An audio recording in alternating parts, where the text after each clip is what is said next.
Welcome to Matters Financial and Geopolitical from the Frontier. Thank you as always for stopping by. Let me start with some macro thoughts because there's been a lot going on. Central bankers tell the world borrowing costs are headed higher. And this takes me to an article I wrote in September last year, Mirrors on the Ceiling, the Pink Champagne on Ice. And I quoted a song by the Eagles called Hotel California. Mirrors on the ceiling, the pink champagne on ice. And she said, we are all just prisoners here of our own device. Last thing I remember, I was running for the door. I had to find the passage back to the place I was before. Relax, said the nightman. We are programmed to receive. You can check out any time you like, but you can never leave. And I said then, what is clear is that we're at the fag end of this party. And what I was talking about was the global bond yields. And Holger's tweeted this morning, global bond rout continues. 10-year yields of Germany, US, Japan, UK rise markedly as central bankers signal end of ultra-cheap money. And that's what I was referring to when I was quoting Hotel California. And we've seen some big reactions in the currency markets. Euro popped over 114. You remember I was saying 114.50 eventually, 114.20 trading right now. The pound just shy of 130 as Mark Carney flip-flopped in his latest comments, sending the pound soaring by the most in 2 months. Let me now turn to home thoughts. I'll start with a photograph I took a few years ago of Hannah and her frisbee on the south coast. And what I wrote today in my home thoughts is this: the personal life is a unique thing for each and every one of us. There are 7 billion of us. Yesterday, my 11-year-old Hannah, on the way to her drop-off at 6:15 a.m., I drop her in Gigiri and the school bus collects and I drive on to work, and was indicating that she was finding me very annoying with my questions, which she felt were neither pertinent nor worthy of her interest. And I said, darling, have you studied Freud? She says, no, and is he another Pavlov? She had complained about my always checking prices on my mobile phone, and I'd explained that it was a Pavlovian reaction and that she should ask her teacher about Pavlov. And then I said, did you dream last night? And she said, yes, it was a dream about a school trip and we were on a bus and someone kept taking my seat and it was very annoying. I said, see, transference. You had a bad dream and you have transferred your unhappiness onto me. And there we introduced Freud. I feel very contrite about that single seriously diluted whiskey Johnny Walker Black that I was giving to my father at his frequent request, and in part because of a story that my mum had recalled to me about my grandfather's brother, who was denied his favourite tipple and was a bit of a bon vivant, or viveur, not sure which. But Nisha reminded me of the pills that Dad was taking, I've stopped it, much to his disappointment. Just one. However, she said that things have now stabilized and that his room is not as populated with mostly long dead or very geographically distant relatives.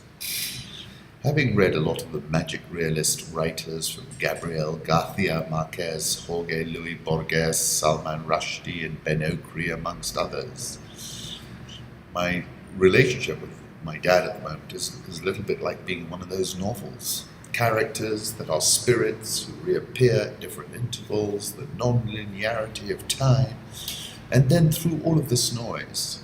It is not noise, because in fact I know or knew all the personalities to whom he's referring. There are so many signals, and then there are moments of extreme lucidity. One of which he said to me, give me a hug, and I was so taken aback. I did not know what he was saying, but I'd misheard him. But it's pretty complicated. On that note, let me put up a photograph of Hannah in the Samburu by the pool, which was quite cool. cool. Look at the vista, you can see all the way down. It was really a lovely visit to Saharan. On that note about Salman Rushdie, let me use this quote, one of his that I like, from Imaginary Homelands. Ours is the most cryptic of centuries, its true nature a dark secret. A quote from Ben Okri's Famished Road: one human life is deeper than the ocean. Strange fishes and sea monsters and mighty plants live in the rock bed of our spirits. The whole of human history is an undiscovered continent deep in our souls. There are dolphins, plants that dream, magic birds inside us. The sky is inside us, the earth is in us. And then two quotes from García Márquez: what matters in life is not what happens to you, but what you remember and how you remember it. It's enough for me to be sure that you and I exist at this moment. I like that. I follow this Moby Dick at sea, and I've read the book, and the quotations are so brilliant from this Twitter handle. I've studied signs and know their marks. This, apparently, is the best ramen you can find in Tokyo. And then I like this photograph from David Yarrow. The bison is an emblem of North America that roamed the continent many years before man. It is a massive beast that deserves our respect. Chinese President Xi Jinping has arrived in Hong Kong and greets the press with "it's hot." Over the weekend, I was touching on China, and I said the destination of OBOR, One Belt, One Road, is Beijing. All the roads and railways lead to one destination: President Xi Jinping's Beijing. China has now secured and militarized its islands, and the pivot to Asia is as dead in the water as is Osama bin Laden. As America considers an infrastructure plan, China has rolled out its OBOR, One Belt, One Road initiative across this 21st century world of ours. And you will note that the destination of OBOR is Beijing. All the roads and railways lead to one destination. This is a photograph from David Inglis of Hong Kong from the air, which I liked. China has also launched its newest warship, a large guided missile destroyer, seen as a challenge to naval rivals in Asia. Apparently, the deposed Saudi prince is said to be confined to a palace. And I was talking about this when I said the Kingdom of Saudi Arabia decapitated its crown prince and appointed a 31-year-old MBS, who allegedly, while on holiday, liked a yacht, cut a check for $550 million on the spot and threw the owner overboard. And is surely, in my opinion, plotting an incision into Doha and a regime change. The UAE ambassador to, I think it's Moscow, says we do not promote the idea of press freedom. This is all around the demands to close Al Jazeera. His comments come as a senior UN official said that the demand to close Al Jazeera represents a serious threat to media freedom and called on international governments to not pursue it. And if you want to know the reasons why Al Jazeera and Al Jazeera Arabic are in the crosshairs, there was a piece I wrote on the 15th of August 2011 after I'd been there for a 3-day visit. And I said what I want to look at is Al Jazeera and how it is a preeminent example of soft power in this 21st century world of ours. Soft power is the ability to obtain what one wants through co-option and attraction. It can be contrasted with hard power, that is the use of coercion and payment. Soft power can be wielded not just by states, but by all actors in international politics, such as NGOs or international institutions. The idea of attraction as a form of power dates back to ancient Chinese philosophers, such as Lao Tzu in the 7th century BC. This is one of my favorite quotes ever. Water is fluid, soft, and yielding. But water will wear away rock, which is rigid and cannot yield. As a rule, whatever is fluid, soft, and yielding will overcome whatever is rigid and hard. This is another paradox. What is soft is strong.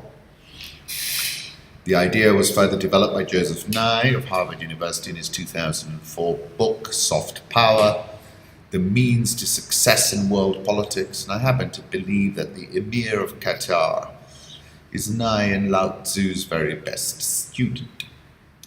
There are about 250,000 Qataris in a world of about 7 billion souls. That's considerably less than 0.1%. They tell me Al Jazeera is beamed into more than 200 million households. So the point I was making is look at that as a return on investment. Tiny little Qatari, this huge voice, great soft power tool. And I think that's what's angering the UAE, Saudi Arabia, and others. Trump's immigration ban excludes countries where he has business ties, says Bloomberg Politics. And I tweeted it's a transactional White House. That's the big overarching theme. NATO says increased buzzing of Baltic airspace by Russia risks deadly mistakes. It's official. According to Frontex, 10,000 people were rescued in the Mediterranean in the last 3 days. And I thought to myself, the Mediterranean Sea is indeed a sea of death. Now, let's move on to international markets. The dollar shuddered to its lows for the year on Thursday as a drumbeat of hawkish comments from major central banks signaled the era of easy money might be coming to an end for more than just the United States. Support for the dollar eroded as investors realized the US Federal Reserve might not be the only game in town when it came to higher interest rates. Britain, Carney flip-flopped, surprised many by conceding a hike was likely to be needed. Bank of Canada went further, with two top policymakers suggesting they might tighten as early as July. ECB sources tried to hose down the talk but could not stop the euro hitting a one-year high against the dollar. If we want to know what the ECB is planning, we will choose a carefully scripted Draghi speech over anonymous sources every time. Backed by the Eurozone's strong current account surplus and the contrast with the Fed, which could pause on rate hikes for a while, the euro looks to be on target for 115 to 116. Canadian dollar vaulted to 130.27, having enjoyed its biggest daily gain in 3 months, while sterling rebounded to 129.61. It's now at 129.88. Let me take you through the currency markets. 114.14, euro dollar, dollar index 95.87, Japanese yen 112.46, Swissy 0.9590, the pound 129.88. The Australian turned around, went north 0.765. India rupee 64.455, South Korean won 1141.21, the Rial 328.12, Egyptian pound 18.1290, the Rand 12.9298. The pound, as I said, spiked higher after the Bank of England's Carney says some removal of stimulus may be necessary, last trading 129.89, and indeed he made his mark.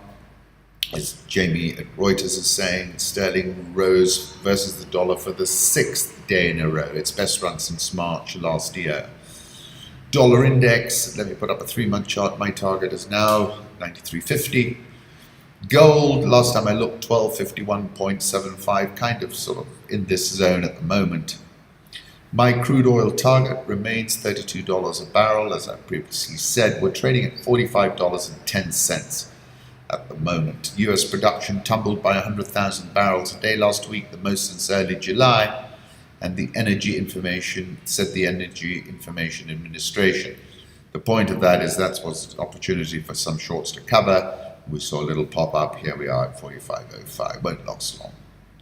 I'm forecasting a slump towards $32, and I think that will be a catalyst for a serious crisis. And in the order of magnitude of the 2008 financial crisis, these folks did not end their party, they just gorged on more credit, and now their lenders are going to come knocking. Let's move on to Africa. Inside Israel's secret program to get rid of African refugees, article in Foreign Policy. They were promised asylum somewhere closer to home. Then they were discarded, often in a war zone. Afrovisual Data is tweeting Africa Visa Openness 2016, top 20 countries. Interesting. Major cities in Africa by wealth, per capita GDP, and household disposable income. Increasingly, the big MNCs are looking at the continent through the prism of urbanization and finding density in those markets where we're seeing substantial expansion in the population.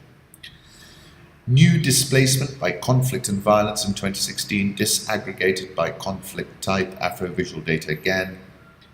That's another interesting report. All this bad news has left Kabila searching for friends. And on Sunday in Pretoria, he found one. Jacob Zuma rolled out the red carpet, both literally and metaphorically, for his fellow head of state. The relationship between the pair has always been unusually amicable and goes beyond the diplomatic. The relationship between Zuma and Kabila is the best Joseph has in the region. In fact, it's more of a personal relationship than a state-to-state relationship. South African all-share up 1.86% year-to-date. Dollar versus rand, as I said, 12.92.98, but we're still stuck in no man's land in the dollar rand. Egyptian pound, 18.1290. Nigerian all-share up 21.53% this year. Ghana Stock Exchange up 15.54% this year. Interesting article I came across. Tanzanian media misrepresent the dispute between the government and the world's third largest gold mining company, Global Voices. And it's reporting on how on June 14, John Magufuli, the president of Tanzania, met with John Thornton, chairman of Barrick Gold, the world's largest gold mining company, who had flown in from North America for the purpose. Reports of the meeting dominated the headlines in Tanzania for the next several days. And what this article is saying is Tanzanian media reported the outcome of this meeting substantially differently to what the outcome seems to have been. And they're speaking to this sort of media suppression in Tanzania. Interesting article in the FT. Samsung blazes a trail adapting for the African market. Samsung dominates the $15.5 billion smartphone market with a 42% share of sales in 2016. Samsung is not alone in adapting its products for the African market. Unilever, Nestle, and GSK have been reducing packet sizes to meet the needs of African consumers. Of Brand Africa's top 100 brands last year, just 16 were African compared with 23 in 2015. I wonder which are those that have disappeared. Global companies able to weather the storm, in Nigeria, for example, where recession and a questionable foreign exchange policy shackle local businesses. Some international companies profited. Nestle's market share in Nigeria has gone up dramatically, while its competitors have disappeared, says Oliver Bell. And then another quote from a fellow of Charlemagne Capital. He describes M-Pesa, the Kenyan mobile money service, as the classic African innovation story. Rising smartphone, mobile broadband, data traffic in Africa point to an attractive tech ecosystem. We continue to believe that the technology sector will continue to be a strong area of growth. You can say that again. Samsung's success in Africa has been down to the company's ability to merge global technology with African knowledge. And I think that's true. Let's move on to Kenya. This is a quote from the leader of the opposition in a rally in Siaya, referencing a bridge that will, a newly built, not completed bridge that collapsed just days after the president had gone to see it. And he says, this is a good sign of how they will tumble. When the monkey's day to die draws near, all trees become slippery. It's clear, and this is an article from Bloomberg, that the corn shortage was badly handled by government. And saying it feeds into disenchantment, into the corruption narrative. The timing for Jubilee is atrocious. Kenyatta may still be ahead. His own people don't think he is. But the question is, can he get over the 50% mark? And I wrote about this food crisis once on the 7th of March when I said food price increases have a big outsized positive, negative well-being effect. And then in another thing, I was writing an article about food crisis in Jakarta, and I said there categorically that the mismanagement around this response speaks to a number of issues. One, it tells me that number one is not fully in control, and number two, It was clearly this whole food area, agriculture ministry is under the permit and purview of number 2. And it made me quite alarmed because, you're a few weeks ahead of an election, tightly fought, it's close, your political antennae is telling you've got to pull out all the stops. This is really, and the response here does not speak to that. It speaks to profiteering, racketeering, and an old-fashioned way of doing things, which really was not, was totally, I called it suboptimal and a pig's ear. Kenya's anti-drug body proposes closure of all bars a week ahead of the election to make sure all voters are sober. African politics meets Chinese engineers. The Chinese-built standard gauge railway project in Kenya and East Africa, Uwe Wissenbach and Huan Wang. And it's very interesting, actually. And this is the main point they're making, and they make it in a clever way. The positionality of the local African actor is key for understanding the nature of Chinese-African interaction on the ground. See what they've done with that? Mombasa-Nairobi Railway, the old one just outside the entrance to Savo East. Another photograph of the railway crossing at Manyani Gate, Savo again. World's biggest black tea exporter targets 20% output increase. The Export Promotion Council is saying they're aggressively promoting tea alongside agro-processing, flowers, leather, textiles to boost exports. Kenya needs to increase shipments by 14% annually to help halve its trade deficit by 2030, according to Chief Executive Officer Peter Biwott. Tanker stuck on Kilifi Reef to raise Arctic length 230 meters, gross tonnage 43,000. Nairobi all shares up 15.73% year to date. It fell 0.8% yesterday. I, for one, think stock market investors increasingly need to take some chips off the table, book some gains. Our noses are pressed up against the general election, and I think the parabolic rally and then retracement of Mumia Sugar is as loud a signal as it gets. Time to book your profits. Ex-Chase Bank Kenya chairman Zafrullah Khan is in court to answer charges of money laundering and theft. East African Breweries is planning a 15 billion shilling factory in Kisumu. Big investment. They put out a cautionary statement, but what got everyone's attention is this. Modalities of funding for the project are still under deliberation and shall be communicated to the regulators and shareholders in due course. East African Breweries is trading on a trailing P earnings ratio of 21.23. And with that, let me take my leave and wish you a great Thursday.